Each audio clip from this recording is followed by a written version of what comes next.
अस्सलाम वालेकुम व्यूअर, मैं हूं राजम सऊद सादिक। कैसे हैं आप सब? उम्मीद करता हूं कि आप खैरियत से होंगे। जैसा कि आप सबको पता है कि चंद दिनों के बाद ईद उल अज़हा आने वाली है और ये वीडियो ईद उल अज़हा के रिलेटेड ही है। जिस ईद उल अज़हा के मौके पर हम लोग और आप जो कुर्बानी करते हैं, उसका जो गोश्त होता है कुर्बानी का, उसको कैसे महफूज किया जाता है, तो उसके मतलब ये वीडियो आज बना रहे हैं। आप हमारी ये वाली वीडियो देखें, इंशाल्लाह आपको उसमें कोई भी मसला या परेशानी नहीं होगी। चंद लोग ये कहते हैं कि उसमें से स्मेल आती है, या गोश्त में से जब हम फ्रीजर में से निकालते हैं तो उसमें से स्मेल आती है, या हमारा गोश्त खराब हो जाता है।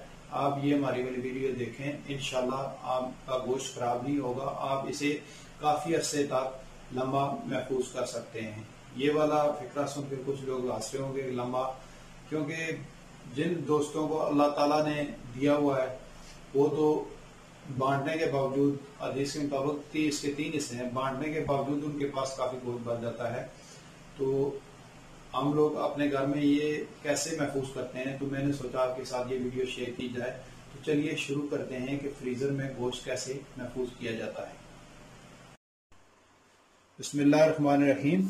सबसे पहले हमने ये 2 किलो गोश्त लिया है, बीफ का है। तो आपके पास कुर्बानी का गोश्त चाहे 2 किलो हो, चाहे 5 किलो हो, चाहे 10 किलो, चाहे इसके लिए आपके पास 20 किलो हो, तो इसको महफूज करने का और इसको साफ करने का मेरा ये सबसे बेस्ट तरीका है, यही अपनाएं। तो सबसे पहले जो है ना, इसको हम अच्छी तरह साफ कर लेंगे।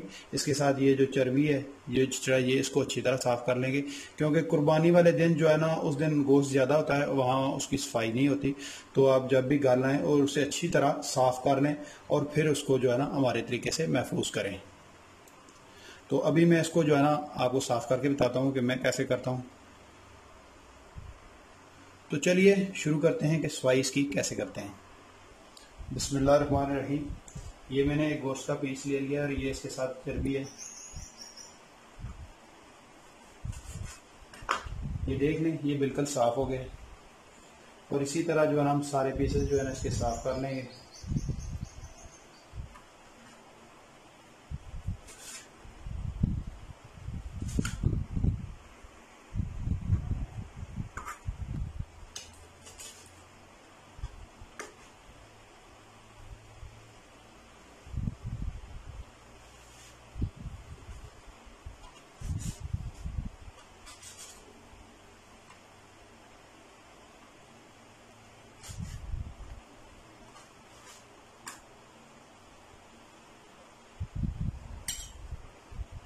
ये देख लें जी, मैंने गोश्त साफ कर लिया है। इसमें से ये चर्बी और जो है ना, ये 2 किलो गोश्त था, उसमें से ये चर्बी और ये रेशे निकले साफ, ये वाला।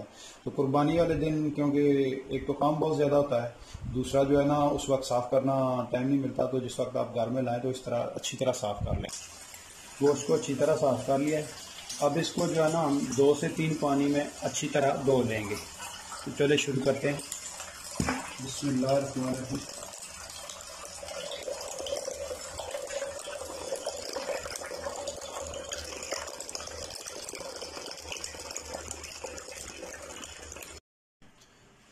गोश्त को धोकर खुश करके हमने यहाँ रख लिया है अच्छी तरह।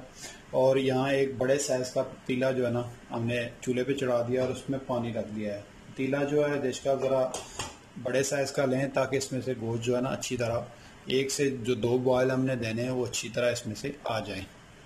और अभी हमने आग लगाई है और इसके बॉयल आने का इंतज़ार कर रहे हैं। अभी हम पानी चेक करते हैं। पानी का बॉयल आना शुरू हो गया जी। अब इसमें ये जो गोश्त हमने लिया ये डाल देंगे। बिस्मिल्लाहिर्रहमानिर्रहीम।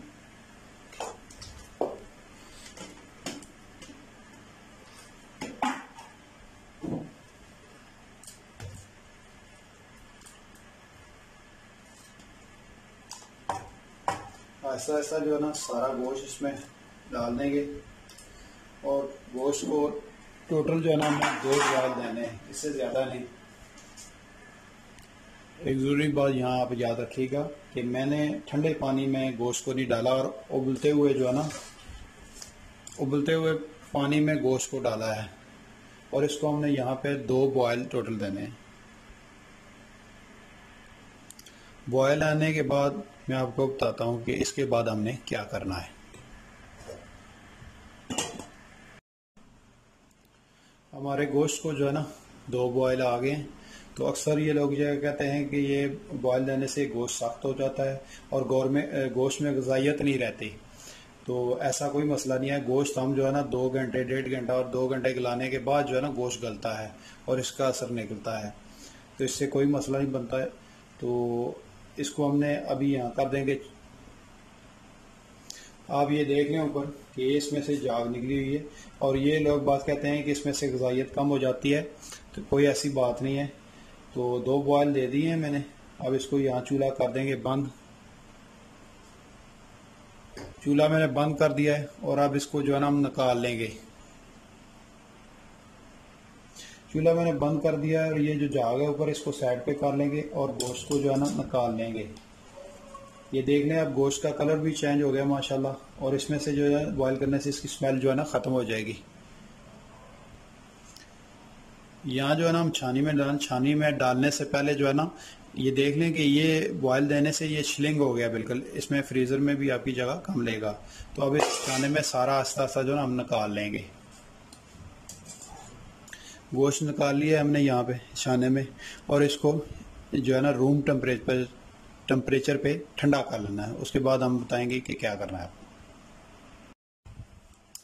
गोश्त हमने जो है ना पंखे के आगे नीचे रख के अच्छी तरह ठंडा कर लिया बिल्कुल, ये रूम टेम्परेचर पे इस वक्त। और एक बात ज़रूर याद रखिएगा कि जब आपने पानी से उबलते हुए पानी से निकालना है और उसके ऊपर ठंडा पानी नहीं डालना, ये बात ज़रूर ध्यान में रखिएगा। और इसे रूम टेम्परेचर पे आपने ठंडा करना है अच्छी तरह। ये बिल्कुल अभी रूम टेम्परेचर पे ठंडा है। तो दूसरी बात रही इसको फ्रीज़र में रखने की। एक बार मैं फिर कह रहा हूँ कि आप तसल्ली कर लें कि आपका गोश्त बिल्कुल जो है ना रूम टेम्परेचर पे ठंडा हो गया। हमने पक्खा लगाया हुआ है, तो क्योंकि आप गर्म गोश्त पैक करेंगे तो ये ख़राब हो जाएगा। फिर ना कहिएगा कि जी हमने ऐसा किया आपकी देखे। तो मैंने जो किया बिल्कुल ये हमारा गोश्त जो है ना बिल्कुल ठंडा है। तो पैक करने का तरीक़ाकार ये है कि आप अपने फैमिली के हिसाब से इसे पैक करें। जितनी आपकी फैमिली छोटी बड़ी है उस हिसाब से आप आधा किलो के या किलो के पैकेट बना लें।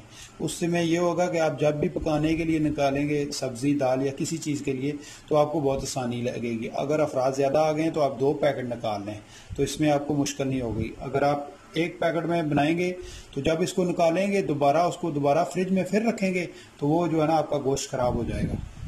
बड़े पैकेट का ये नुकसान होता है कि जब आप खाने के लिए निकालते हैं तो उसको मेल्ट करते हैं, तो जब आधा दोबारा फिर फ्रिज में रखते हैं तो वो जो है ना जो रखते हैं फ्रिज में वो ख़राब हो जाएगा आपका।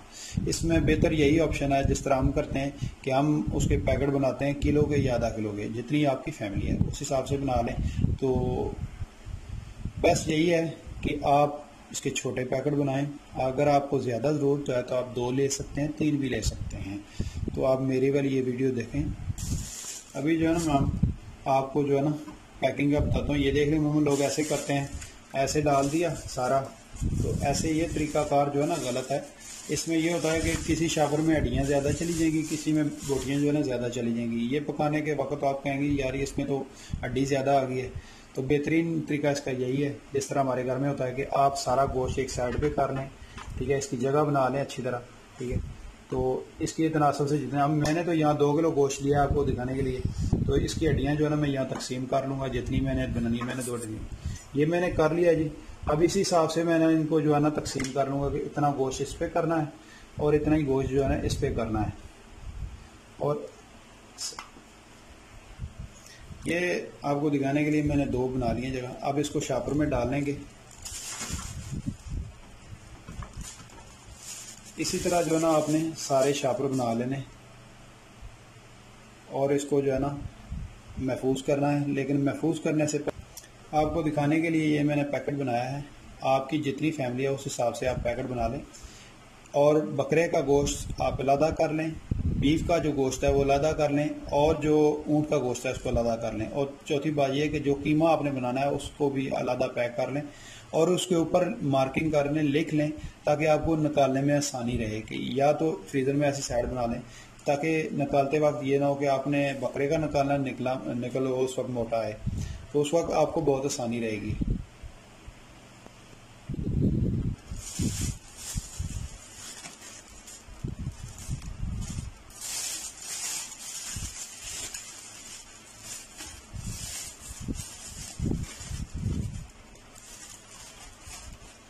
ये हमारा गोश्त पैक हो गया जी।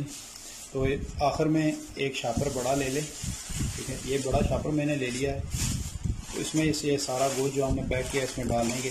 इसी तरह हमारे घर में होता है। ये जो है ना मैंने शापर में बड़ा डाला है। इसी तरह बीफ का जो है ना आपने बड़े शापर में अलग डाल के और शापर के ऊपर भी शक लिख लें और इसको जो है ना बंद करके फ्रीज़र में रख दें। इसी तरह मटन का ना आपने जो है ना बकरे के गोश्त का भी लादा डाल के पोटली सारा गोश्त और उसके ऊपर लिख देना है। कीमे का भी इसी तरह आपने लिख देना है ताकि निकालते वक्त और पकाने के लिए आपको मुश्किल ना हो और ये बहुत ही आसानी रहेगी। ये हमारे घर में इसी तरह इस गोश्त को जो है ना महफूज और फ्रिज में रखा जाता है।